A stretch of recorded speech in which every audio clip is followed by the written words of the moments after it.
Hi everybody, welcome back to the channel. Today we're going to be taking a look at the NECA Dungeons & Dragons Strongheart. If Saturday morning cartoons fueled your imagination as a kid and powers your action figure collecting now as an adult, then you're in the right place.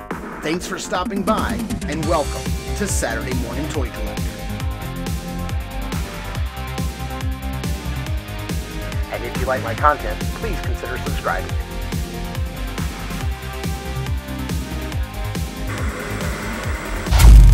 Alright, before we get started with the review, I just wanted to let you guys know that if you did want to pick up this figure, you can do so from Amazon right now, and he is MSRP.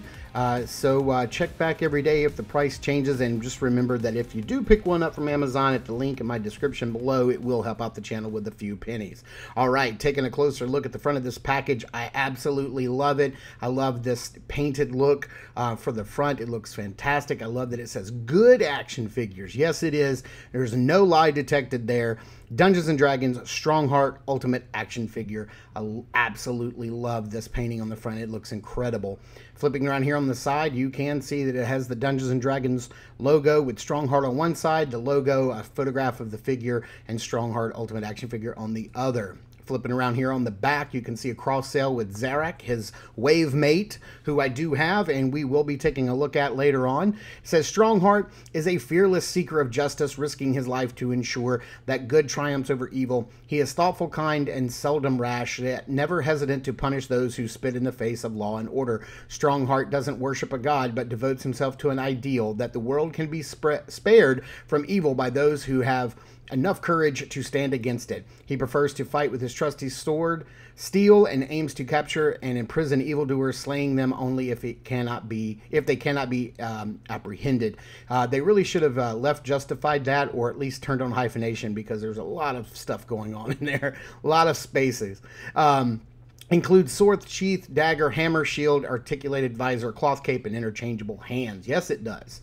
And it does have a box opening cover so that you can see that, and it's held together by a little bit of Velcro. No magnets here. Nice, beautiful photograph of the figure, and then everything you get in the package on the right. There is a little background. If you want to pull that out and use it for some toy photography, you certainly could if you had a smaller figure or if you just zoomed in really close. But that's pretty cool. I'm glad they added something like that. Taking a closer look at all of his accessories, he does come with a sword, a sheath, a dagger that fits in that sheath as well, a nice golden hammer, 4 pairs of hands, and then his trusty shield. All right, here's the figure just standing straight up and down, and man, is this thing glorious and just packed with detail. From the white feather plume on his helmet to the wings, that boss mustache, the sculpted chain, the details on the chest, the lion crest armor right there on the front looks incredible. The chainmail on his arms, the buckles, the wraps on his gauntlets, the belt, the buckles, the chainmail skirt, and the chainmail down to his legs, the knee pads, the boots, just everything is expertly crafted, expertly sculpted, and beautifully painted. This is just a glorious figure. Flipping around here on the back, moving the cape out of the way, you can see that they've spared no details on the back that's going to be covered up with the cape. There's like this little chain that harkens back to the original figure itself. It's all sculpted. It looks so nice, and you can see all of the nice chainmail and details on the skirt piece and on the back of the legs. Man, this figure is just, the detail is insane. And then I did want to punch in a little bit on the face and give you a closer look at this beautifully painted face. The eyes, the pupils, the mustache, the eyebrows, everything is just perfectly painted on mine. I didn't get any kind of paint smudges. It just looks perfect. And if you drop that visor down, it gives him an even more like sinister look, like he is really ready to go to battle, and you can barely see his eyes poking out through that visor. All right, taking a closer look at the accessories here, let's start off with his shield, which has got this wood paneling on the back. It has one larger strap and one smaller strap, so that you can get the arm and the hand in there. If you're going to use one of the closed-fisted hands, I would probably recommend inserting it on the left side, putting the hand in there, and then putting it on the figure itself. He has a nice, beautiful sword that's very reminiscent of Aragorn's sword in Lord of the Rings. It's got a black hilt. That silver pommel looks really nice. He does have this tiny little version of it as well, this little dagger. The hilt and the handle and the pommel is very similar. And here is the nice sheath that goes in. It's got some sculpted wraps, some silver details. It's beautifully painted. I love this. It just looks great. You can take the long sword and push it all the way in. It's a little tight right there at the bottom of the hilt, so you just want to be careful. The little dagger slides in really nicely there. And let's see if we can push it on. Yeah, you can actually get it all the way in. And man, that just looks really cool. I dig this. That's a neat little addition they added there. I actually really like this beautiful hammer. It's gold and bronze in color. It's got this little rubbery plastic strap on the end that works as a you know, just a leather strap, little handle there. Looks great coming off the pommel. It looks very weathered and well worn, like it's seen a lot of battle. As far as the hands go, he does come with two really tight gripping hands for the little dagger, two more open gripping hands for the sword if you want to make him a lefty or a southpaw. Righty or a southpaw? How's that work? He does come with two close-fisted hands for punching bad guys in the face. And then he also comes with two open hands that are on him in the package. Now, just taking a closer look at Strongheart himself. Man, I'm mixing it up with my my Silverhawks. Just look at the wings, the way they're painted on that head, on the helmet. It looks incredible. There's a closer look at the eyes and the that really awesome mustache. I love the way that the visor tilts down. You can barely see the eyes on there. Now, the little plume of feathers is movable, but it doesn't feel like it wants to come off. It doesn't come off easily, and I'm not going to, you know, I don't want to risk breaking it, but it does move around a little bit. I can't tell if I like the visor up or down. Just looking at the details on the chest and that, this kills me. And check out this awesome armor here. This shoulder pad's a very soft rubbery piece that sits on top of the shoulder, so that gets up and out of the way very nicely. And just the detail on that chainmail on the arms and legs is incredible. All of the intricate sculpting on the gauntlet looks great. There's wraps and these little silver buckles that are individually painted, which is always nice. The plating on the hands, on the gloves, looks incredible. This nice belt with silver buckles and silver painted details. I love the skirt piece and the different types of blue paint that they're using. There are splits on either side to help let the legs move around. Look at that detail in the chainmail on the legs, and then the plated knee pads just look great. You can see that the knees are double jointed, and the blue leathery boots with the nice wash on it just looks great. It looks incredible. Man, I love that the cape here is glued down to the chest armor piece, and the chains are on the front are glued down as well. I love this little rubbery chain detail here on the back. It's just exquisite. Just look at the detail, how it's sculpted into the belt. Oh man, it just looks incredible. Looks so good. I love this figure so much. The head can only look back about that far, but can look down a pretty good ways. You do have an upper diaphragm joint here and a lower joint, so you can rock back about that far and crunch forward about that far. Let's see here. The arms are really well articulated for such a bulky kind of figure. They can hit that T-pose no problem whatsoever. Having a little trouble getting that back down. The arms can actually, if you push that shoulder pad out of the way, go all the way around if you need them to. Has an upper bicep swivel there, which is really nice. You only have a single joint at the elbow and a swivel. Can't quite get 90, but that's okay. I'm going to forgive it this time. The hands all have horizontal hinges. I would have preferred at least one set of the sword gripping hands to have vertical hinges, because I like vertical hinges on my sword or lightsaber wielding characters. I think it makes it look a little more dynamic when you're posing. As far as the waist articulation goes, he does have a waist swivel.